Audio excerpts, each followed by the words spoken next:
The sun was setting over the city of Chicago, painting the sky in shades of orange and pink.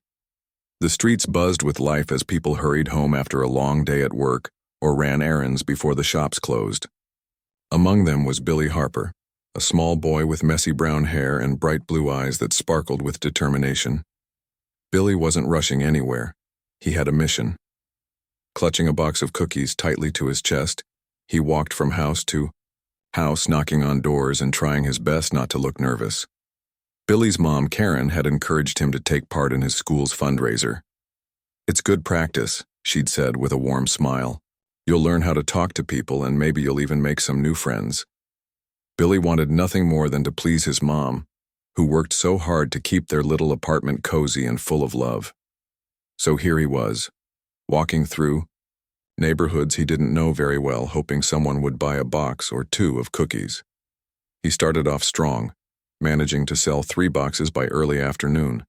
Each sale gave him a tiny boost of confidence, but as the hours passed, fewer people answered their doors, and those who did often shook their heads apologetically. By the time evening rolled around, Billy still had half a box left. His feet hurt and his stomach growled, but he refused to give up. He spotted a corner store up ahead, its neon sign flickering faintly against the darkening sky. Maybe someone inside would want to buy cookies, he thought. As Billy approached the store, he noticed a group of older boys loitering near the entrance. They wore leather jackets and scuffed boots, and their laughter sounded loud and harsh. Billy hesitated for a moment, feeling unsure. Something about them made his heart race, but he reminded himself that he couldn't go home until all the cookies were sold. Taking a deep breath, he stepped closer. "Excuse me?" Billy said softly, holding out the box. His voice trembled slightly, but he forced himself to speak clearly. "Would you like to buy some cookies? They're really yummy." One of the boys turned to look at him, his lips curling into a sneer. This was Jake, the self-proclaimed leader of the gang called the Iron Vipers. He took a step forward, towering over Billy. "What did you just say, kid?" he asked, his tone mocking. "I'm selling cookies," Billy repeated, clutching the box tighter. "They're only $2 each."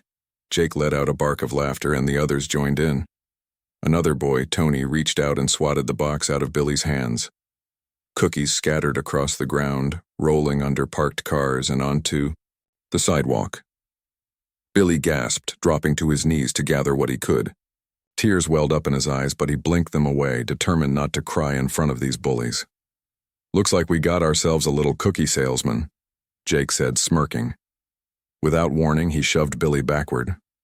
The boy landed, hard on the pavement, wincing as pain shot through his palms and elbows.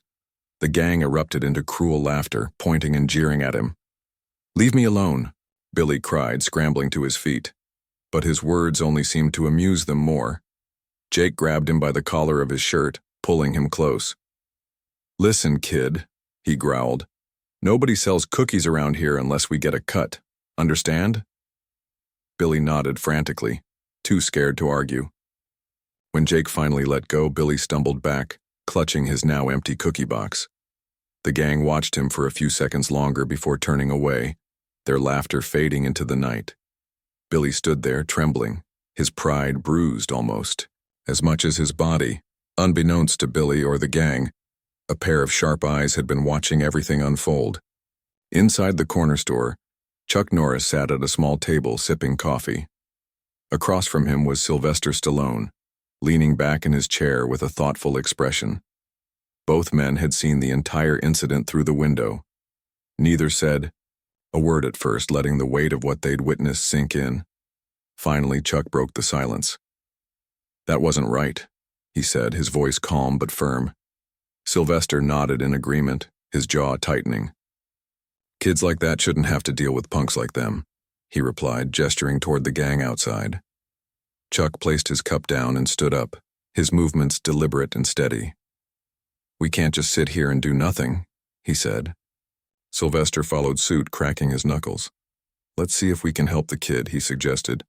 Together, they stepped outside. The air was cool, carrying the faint scent of rain. Billy was still standing where the gang had left him, staring at the ground.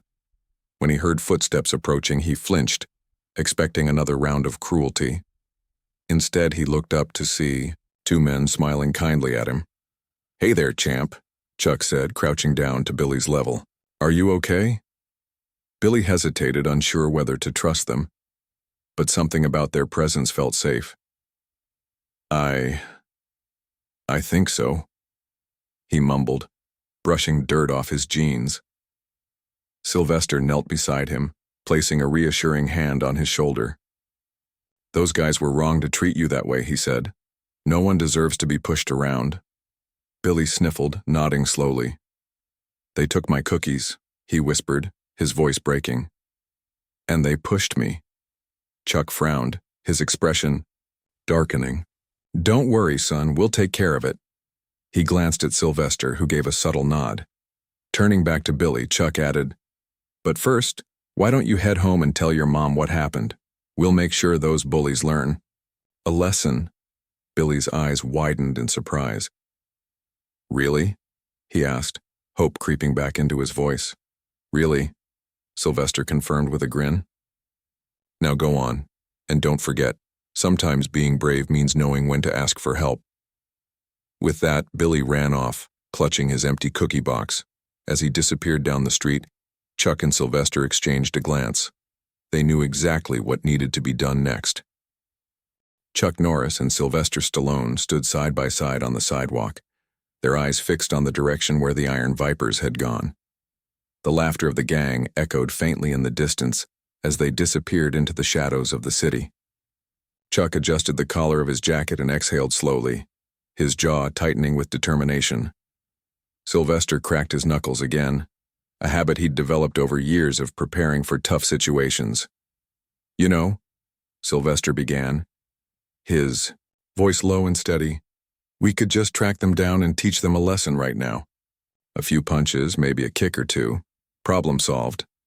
Chuck shook his head slightly, his expression thoughtful. "It's not that simple," he replied. "We're dealing with kids here, not hardened criminals. Sure, they acted like bullies, but there's always a reason behind it. Sometimes people just need someone to show them a better way." Sylvester raised an eyebrow, considering Chuck's words. "You mean we should try talking to them first, before we knock some sense into them?" "Exactly," Chuck said, nodding. "Violence isn't always the answer. If we can get through to them, maybe we can turn this whole situation around, but if they refuse to listen..." He paused, letting the sentence hang unfinished. Both men knew what that meant. Chuck Norris didn't need to finish every thought. He was Chuck Norris, after all. The two legends decided to follow the gang discreetly, keeping enough distance so they wouldn't be noticed. It didn't take long to find them. The Iron Vipers had gathered at an old, abandoned warehouse on the edge of town, a place locals avoided because of its crumbling walls and eerie silence. Faint light spilled out from cracks in the boarded-up windows, revealing the gang inside. Chuck and Sylvester approached cautiously, their footsteps silent against the gravel path leading up to the building. They stopped just outside the entrance, listening to the muffled sounds of laughter and shouting coming from within. Jake's voice rose above the others, bragging about how he'd scared off the cookie kid. Tony chimed in, mocking Billy's reaction when he fell to the ground. "They've got no idea we're here," Sylvester whispered, glancing at Chuck. "What's the plan?" "We go in," Chuck replied simply. "Let them see us. Then we'll see what kind of people they really are." Without another word, the two men pushed open the heavy metal door and stepped inside. The sudden creak of the hinges silenced the room instantly. Every member of the Iron Vipers turned to stare, their faces frozen in shock. For a moment, no one moved. Then Jake stood up, his chair scraping loudly against the concrete floor. "Well, well," Jake sneered, crossing his arms. "Look who decided to drop by. Two old-timers looking for trouble?" Chuck and Sylvester exchanged a glance before stepping further into the room. Their presence commanded attention, not because they were loud or aggressive, but because they carried themselves with a quiet confidence that demanded respect. Chuck's piercing gaze swept across the group, taking in each face. Most of the gang members shifted uncomfortably under his stare. "Trouble?"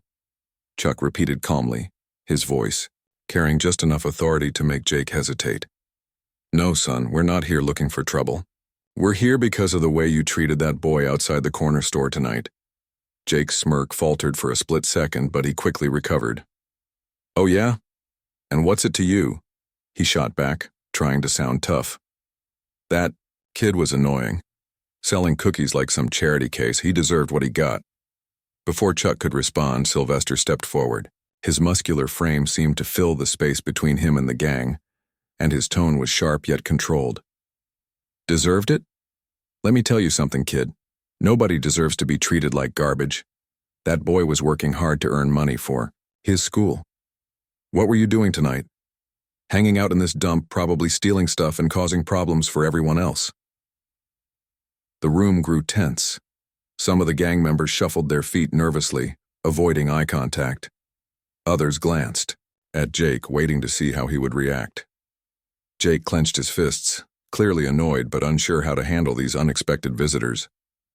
He wasn't used to being challenged, especially not by grown men who looked like they could bench press a truck without breaking a sweat. Listen, Jake snapped, pointing a finger at Chuck. Who do you think you are, coming in here and lecturing us? You don't know anything about us. That's where you're wrong, Chuck said, his voice calm but firm. We know plenty. We've seen your type before. You pick on those weaker than you because it makes you feel big. But deep down you're nothing more than cowards. Jake's face flushed red with anger. You want to call me a coward? Fine. How about I prove you wrong? He took a step toward Chuck, his fists raised. Behind him, Tony and a few others started to move closer, ready to back up their leader. Chuck didn't flinch. Instead, he gave Jake a small, almost pitying smile. If it's a fight you want, he said, then let's make it fair. One-on-one, just you and me. The room fell silent again. The gang members exchanged nervous glances, unsure whether to cheer Jake on or beg him to back down. Jake hesitated, his bravado wavering. He'd never faced anyone like Chuck Norris before, and something about the man's calm demeanor made him uneasy. Still, pride wouldn't let him back down now. Fine, Jake muttered, rolling up his sleeves. But don't come crying when I knock you flat. Chuck nodded, stepping into the center of the room. The gang formed a loose circle around the two men, murmuring excitedly. Sylvester stayed near the edge of the crowd, watching closely. He knew Chuck didn't need backup, but he also knew that sometimes a little dramatic flair went a long way. Jake lunged forward first, swinging wildly with both fists. Chuck sidestepped effortlessly, dodging the attack with ease. Before Jake could recover, Chuck delivered a single, precise punch to his stomach. The gang leader doubled over, gasping for air. The entire room erupted into stunned silence. No one had expected it to end so quickly or so decisively. Enough, Chuck said, his voice cutting through the tension. Jake staggered backward, clutching his midsection and glaring at Chuck with a mixture of fear and hatred. Now, Chuck continued, addressing the rest of the gang, here's the deal. You can keep acting like this, picking on innocent people and ruining lives. Or you can change. Start doing something useful with your time instead of wasting it. Sylvester stepped forward, adding his own piece. Here's the thing, boys. We're giving you a chance to make things right. Clean up this neighborhood. Return whatever you've stolen. Help the community for once instead of tearing it apart. Do that and we'll leave you alone. Keep messing around and trust me, you'll regret it. The gang members exchanged uncertain looks. None of them spoke. Finally, Jake straightened up, his expression unreadable. And if we say no? He asked, his voice quieter now. Chuck smiled, but there was no warmth in it. Then we come back, and next time it won't be so easy. For a long moment, no one moved. Then slowly, Jake nodded. Fine, he muttered. We'll do it. But don't expect us to start singing songs and holding hands. That's not what we're asking, Sylvester said firmly. Just show some respect for yourselves and for others. That's all. With that, Chuck and Sylvester turned and walked out of the warehouse, leaving the gang to process what had just happened. As they stepped into the cool night air, Sylvester chuckled softly. You think they'll actually follow through? Chuck shrugged, a hint of a smile playing on his lips. They might surprise us. People usually do when you give them a chance. The next morning, the city of Chicago was alive with the usual hustle and bustle. People hurried to work, cars honked impatiently in traffic, and the faint smell of coffee drifted from street vendors. But for the Iron Vipers, life had taken an unexpected turn. Jake and his gang gathered outside the same abandoned warehouse where they'd been confronted by Chuck Norris and Sylvester Stallone the night before. None of them spoke much. Each member seemed lost in their own thoughts, replaying the events over and over again in their minds. Jake paced back and forth, his hands shoved deep into the pockets of his leather jacket. He didn't like feeling cornered, and that's exactly how he felt now. On one hand, he wanted to ignore Chuck and Sylvester's demands and go about business as usual. After all, who were these two strangers to come into their territory and tell them what to do? On the other hand, Jake couldn't shake the image of Chuck's calm, unflinching demeanor, or the way he'd effortlessly taken Jake down with a single punch. It wasn't just physical strength, it was something deeper, something that made Jake feel small in a way he hadn't felt in years. "All right," Jake finally said, stopping in front of the group. His voice was sharp, cutting through the uneasy silence. "We're gonna do what they said. For now." The gang members exchanged surprised glances. Tony, who usually followed Jake without question, raised an eyebrow. "You serious?" he asked. "Since when do we take orders from anyone?" Jake shot him a glare, but there was no real anger behind it. "I'm not taking orders," he snapped. "But think about it, if we don't at least pretend to clean up our act, those two freaks are going to come back. And trust me, I don't want another round with Chuck Norris." No one argued after that. Deep down, they all knew Jake was right. Chuck and Sylvester weren't just ordinary guys, they were legends, larger-than-life figures who could probably flatten the entire gang, if they wanted to. Reluctantly, the gang agreed to get started on the tasks set by the two heroes. By mid-morning, the Iron Vipers were already hard at work. Armed with paintbrushes, brooms, and trash bags, they began cleaning up the neighborhood. At first, their movements were sluggish, their expressions sour. They muttered complaints under their breath, grumbling about how ridiculous this whole situation was. But as hours passed, something strange began to happen. Jake found himself scrubbing graffiti off a brick wall near the park. The paint came off slowly, requiring patience and effort. By the time he finished, sweat dripped down his forehead and his arms ached. But when he stepped back to look at the clean surface, he felt satisfied. For once, he'd done something productive instead of destructive. A young mother pushing a stroller walked by and gave him a small smile of thanks. Jake nodded awkwardly, unsure how to respond, but the gesture stayed with him. Meanwhile, Tony and a few others worked together to fix a broken bench in the playground. None of them had ever done anything like it before, and their initial attempts were clumsy. But as they figured out how to replace the loose boards and tighten bolts, they started to laugh and joke with each other. By the end of the day, the bench was sturdy and ready for use. Seeing kids sitting on it, laughing and playing, gave them a sense of accomplishment they hadn't expected. Even quieter moments carried weight. One of the younger gang members, Ricky, spent most of the afternoon picking up litter along the sidewalks. At first, he hated every second of it, muttering angrily about how unfair it was. But then, an elderly woman stopped to thank him. She pressed a dollar bill into his hand, saying, "Good job, son. Keep it up." Ricky stared at the crumpled bill for a long time, feeling a warmth spread through his chest. He tucked it into his pocket carefully, deciding not to spend it. Chuck and Sylvester kept a close watch on the gang throughout the day, ensuring they stayed true to their word.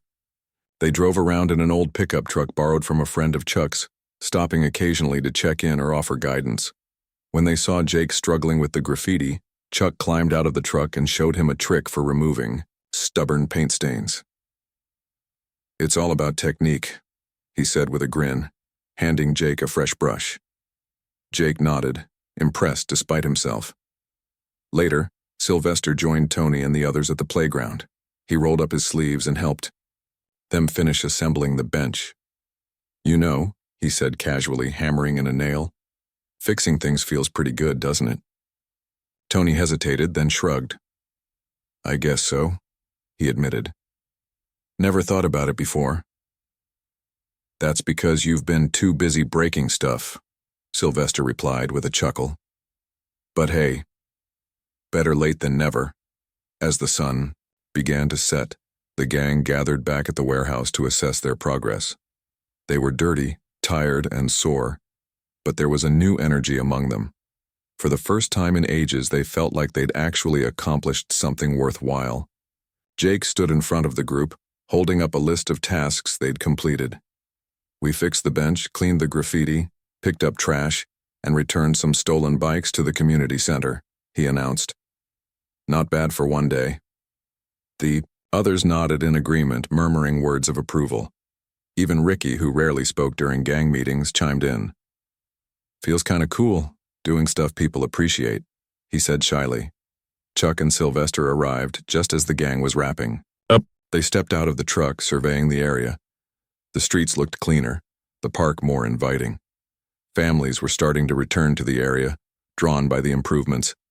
Chuck smiled faintly, clearly pleased with what he saw. You're making progress, he said, addressing the group. Keep this up and you'll earn back the respect of this neighborhood. Sylvester added, remember, changing your reputation takes time. It's not just about one day of hard work. It's about consistency. Show people you're serious about turning things around. Jake nodded, though his expression remained guarded. We'll see how it goes, he said cautiously. But yeah, we're trying. Later that evening, Billy Harper wandered through the neighborhood, curious to see if any changes had been made. He carried a small bag filled with freshly baked cookies, determined to thank whoever had helped clean up the area. To his surprise, he spotted the Iron Vipers still working near the park. Hesitating for a moment, he debated whether to approach them. Finally, summoning his courage, he walked over. Hi, Billy said softly, holding out the bag of cookies. I just wanted to say thank you for everything you've done today. These are for you. The gang members froze, staring at the boy in disbelief. Jake stepped forward, scratching the back of his neck awkwardly. Thanks, kid, he mumbled, accepting the bag. Guess we owe you an apology, too, for, messing with you yesterday. Billy blinked, caught off guard by the sincerity in Jake's voice. It's okay, he said quickly. I'm just glad you're helping out now. For a brief moment, the tension melted away. The gang members exchanged sheepish smiles, realizing how far they'd come in just 24 hours. Billy turned to leave, waving goodbye, but Jake called after him. Hey, kid, he shouted. When Billy looked back, Jake tossed him a small object, a shiny silver keychain shaped like a star. Here, consider it a peace offering. Billy caught it, his eyes lighting up with excitement. Cool, thanks, he exclaimed, beaming. As Billy ran off, the gang stood in silence, watching him disappear into the distance. Jake sighed, shaking his head. Man, kids are weird, he muttered, though there was no malice in his tone. Tony chuckled, clapping Jake on the shoulder. Yeah, but maybe we needed a little weirdness in our lives. The second day of the Iron Vipers' redemption mission began with a mix of reluctance and determination. Jake woke up earlier than usual, his mind racing with thoughts about the work ahead. He wasn't used to feeling this way, responsible, almost hopeful. But something had shifted inside him after the previous day's efforts. For the first time in years, he felt like he was part of something bigger than himself, even if it meant scrubbing graffiti and fixing broken benches. By sunrise, the gang had regrouped outside the warehouse. They were quieter now, their usual swagger replaced by a sense of purpose. Tony carried a toolbox while Ricky held a stack of trash bags. Others brought brooms and paint cans, ready to tackle whatever needed doing. Jake stood at the front of the group, glancing around to make sure everyone was present. All right, he said, his tone firm, but not harsh. We've got one more day to finish what we started. Let's get moving. Chuck Norris and Sylvester. Stallone arrived shortly afterward, parking their truck near the park. They climbed out, nodding approvingly at the sight of the gang already hard at work. Chuck carried a clipboard, jotting down notes as they inspected the progress. The streets looked cleaner, the graffiti-free walls seemed brighter, and the playground, Equipment gleamed under the morning sun. Families were starting to gather again, their laughter filling the air. "You're doing good, boys," Chuck said, addressing the gang. His voice was calm but encouraging. "Keep pushing yourselves. This is how you earn trust back." Sylvester added, "And remember, it's not just about cleaning up. It's about showing people you care about this place as much as they do." Jake nodded, though his expression remained guarded. "We're trying," he muttered. "But some of us aren't exactly cut out for this kind of thing." Chuck smiled faintly. "That's okay. Everyone has to start somewhere. Even I didn't become who I am overnight."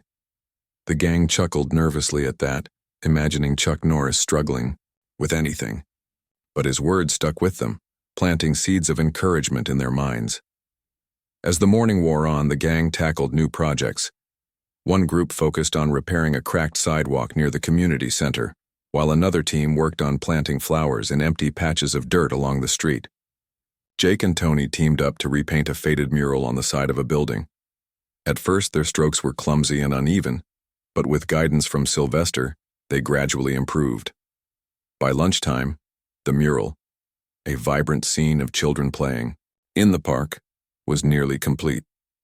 Nearby, Billy Harper watched from a safe distance, amazed by the transformation taking place. He'd returned to the neighborhood with a fresh batch of cookies, determined to thank the gang again. When he saw Jake stepping away from the mural to take a break, he approached cautiously. "Hey, Jake," Billy said softly, holding out a small box. "I made these for you guys, thought you might be hungry." Jake raised an eyebrow, surprised by the gesture. "You baked more cookies?" he asked, taking the box. "Don't you ever run out?"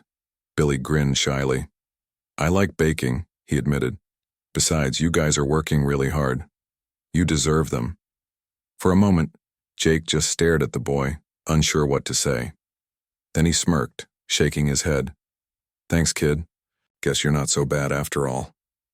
Tony wandered over, curious about the exchange. When he saw the cookies, his eyes lit up. "Whoa, those smell amazing," he exclaimed, reaching for one. "Mind if I grab a bite?" Billy laughed. "Go. Ahead. There's plenty for everyone." Soon the entire gang gathered around, munching on cookies and chatting with Billy. The atmosphere was lighter now, less tense. They joked about how messy Tony got while eating and teased Ricky for accidentally dropping crumbs on his shirt. For the first time in ages, they felt like a real team, not just a group of troublemakers bound by fear and intimidation. Later that afternoon, Chuck and Sylvester called the gang together for a quick meeting. They stood near the newly painted mural, surveying the area with pride. The neighborhood looked completely different from the way it had 2 days ago. Families strolled through the park, children played on the swings, and neighbors greeted each other warmly. "You've done incredible work," Chuck said, addressing the group. "This place feels alive again because of your efforts." Sylvester nodded in agreement. "But don't stop here. Keep going. Show the world that change is possible, that even someone like you can turn things around." Jake stepped forward, his hands shoved into his pockets. "Yeah, well, thanks, I guess," he mumbled, avoiding eye contact. "We couldn't have done it without you guys keeping us in line." Chuck smiled, placing a hand on Jake's shoulder. "You did the hard part. We just pointed you in the right direction." There was a long pause as the gang absorbed his words. Finally, Tony spoke up. "So, what happens now? Are we done? Or are you going to keep checking up on us?" Sylvester chuckled. "We'll stick around for a while, make sure you stay on track. But eventually, it's up to you. You've got the tools to keep improving this place and yourselves." Jake nodded slowly, his expression thoughtful. "We'll figure it out," he said, surprising even himself with the confidence in his voice. One step at a time. As evening fell, the gang gathered one last time to reflect on everything they'd accomplished. They sat on the freshly repaired benches in the park, watching the sunset paint the sky in hues of orange and purple. For once there was no tension, no anger, just a quiet sense of pride. Ricky broke the silence, speaking softly. "I never thought I'd say this, but I kinda like helping people. Feels better than stealing or causing trouble." Tony snorted, though his tone was teasing. "Yeah, You're turning into a softie. Shut up, Ricky shot back, grinning. Despite himself, Jake leaned back, staring at the horizon. Maybe this isn't such a bad thing, he admitted. I mean, look at this place. It's actually nice now. People are coming back. Kids are playing. Feels good. The others murmured, in agreement, nodding silently. None of them could deny the change they'd helped create, or the change happening within themselves. Meanwhile, Billy stood nearby, watching the gang with a smile. He felt proud of them, proud of how far they'd come in just 2 days. As he turned to leave, he noticed Chuck and Sylvester standing a short distance away, observing the scene with quiet satisfaction. They did great, Billy said, approaching them. Thank you for helping them. And me. Chuck knelt down to Billy's level, his expression warm. It wasn't just us, Billy. Those guys made the choice to change. All we did was show them they could. Sylvester ruffled Billy's hair affectionately. And you, kiddo. You reminded them that kindness matters. Don't forget that. Billy beamed, clutching the star-shaped keychain Jake had given him. I won't, he promised. I'll always remember this. The final day of the Iron Viper's redemption mission dawned bright and clear. The neighborhood buzzed with energy as residents gathered to celebrate the transformation of their once neglected streets. Colorful banners hung between lampposts, balloons bobbed gently in the breeze, and tables were set up with snacks and drinks.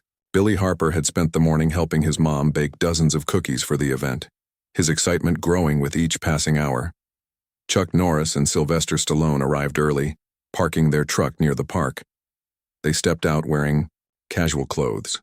Chuck in a simple flannel shirt and jeans, Sylvester in a leather jacket and boots. Both men carried an air of quiet confidence as they surveyed the scene. Families mingled happily. Children laughed as they played on the newly repaired swings, and neighbors greeted one another with smiles. It was hard to believe this was the same place where fear and neglect had ruled just days ago. This turned out better than I expected, Sylvester said, leaning against the truck. His voice carried a note of satisfaction, though he tried to sound nonchalant. Chuck nodded, his sharp eyes scanning the crowd. People are resilient, he replied. When you give them a reason to hope, they'll rise to the occasion. Mid-morning, the celebration was in full swing. Billy stood at the center of it all, proudly handing out cookies to anyone who passed by. He'd decorated a small table with a sign that read, "Thank you for making our neighborhood better," and placed stacks of cookies neatly on top. Every time someone thanked him or complimented his baking, his face lit up with joy. Jake and the rest of the Iron Vipers arrived shortly afterward, looking slightly out of place among the cheerful crowd. They wore clean clothes, some even borrowed, outfits from older siblings or friends, and carried themselves with a mix of pride and nervousness. Jake hesitated for a moment before approaching Billy's table. "Hey, kid," Jake said, scratching the back of his neck awkwardly. "Got any cookies left for us?" Billy grinned, holding out a plate piled high with treats. "Of course, these are for everyone." The gang members took turns grabbing cookies, mumbling their thanks. Tony bit into one and immediately groaned, in appreciation. "Man, these are amazing," he said, his mouth half full. "You should open a bakery or something." Billy laughed, clearly pleased by the compliment. "Maybe someday," he replied. "But for now, I'm just glad people like them." As the gang lingered near the table, several neighbors approached to thank them personally. An elderly woman patted Ricky on the shoulder, saying, "You boys did a fine job. Keep it up." A young father shook Tony's hand, adding, "My kids loved the playground again. Thanks for fixing it." Each kind word seemed to lift a weight off the gang's shoulders. For so long, they'd been seen as troublemakers, outsiders who didn't belong. But now they were being welcomed back into the community, their efforts acknowledged and appreciated. Jake listened quietly, his usual scowl replaced by a thoughtful expression. Later in the afternoon, Chuck and Sylvester called everyone together for a brief ceremony. They stood near the mural, which now served as the centerpiece of the celebration. The vibrant colors caught the sunlight, drawing attention from every corner of the park. As the crowd gathered, Billy stepped forward to introduce the two heroes. "These are the guys who helped make everything possible," Billy announced, his voice loud and clear despite his shyness. "Chuck Norris and Sylvester Stallone. They showed us that change is always possible if we work together." The crowd erupted into applause, cheering for Chuck and Sylvester. Both men raised their hands to acknowledge the praise, though neither seemed entirely comfortable in the spotlight. When the noise died down, Chuck stepped forward to speak. "We're honored to be here," he began, his deep voice carrying easily over the crowd. "But let's be clear, the real heroes today are the people of this neighborhood. You've shown what can happen when we come together to support one another." Sylvester nodded, stepping up beside Chuck. "And special thanks go to the Iron Vipers," he added, gesturing toward the gang. "They proved that no matter where you start, you can always choose to do better. That takes courage." The gang shifted uncomfortably under the sudden attention, but there was no mistaking the pride in their eyes. Jake stepped forward, clearing his throat nervously. Thanks," he said, addressing the crowd. "We messed up before, but we're trying to fix things now, and we won't stop." His words were met with cheers and applause, leaving Jake momentarily speechless. For the first time in his life, he felt truly respected, not feared, not avoided, but genuinely admired. As the ceremony ended, the celebration continued late into the evening. Music played softly in the background, and the smell of barbecue filled the air. Children ran around with glow sticks while adults chatted and laughed. Billy wandered through the crowd, feeling like he was part of something bigger than himself. He spotted Chuck and Sylvester sitting on a bench near the edge of the park, watching the festivities with quiet smiles. "Can I sit with you?" Billy asked, holding a fresh batch of cookies. "Sure thing, champ," Sylvester replied, patting the space beside him. "What's on your mind?" Billy handed them each a cookie before speaking. "I just wanted to say thank you for everything. If it wasn't for you guys, none of this would have happened." Chuck accepted the cookie with a nod. "It wasn't just us, Billy. People like Jake and his friends, they chose to change. All we did was remind them they could." "And you reminded all of us that kindness matters," Sylvester added, ruffling Billy's hair affectionately. "Don't ever lose that spark, okay?" "I won't," Billy promised, clutching the star-shaped keychain tightly. "I'll keep believing in people just like you taught me." As the sun dipped below the horizon, casting the park in a golden glow, Chuck and Sylvester prepared to leave. They climbed into their truck, waving goodbye to the crowd. Billy ran after them, shouting one last time, "Thank you!" Chuck leaned out the window, giving Billy a thumbs up. "Take care, kid. Remember, you're stronger than you think." With that, the truck pulled away, disappearing into the distance.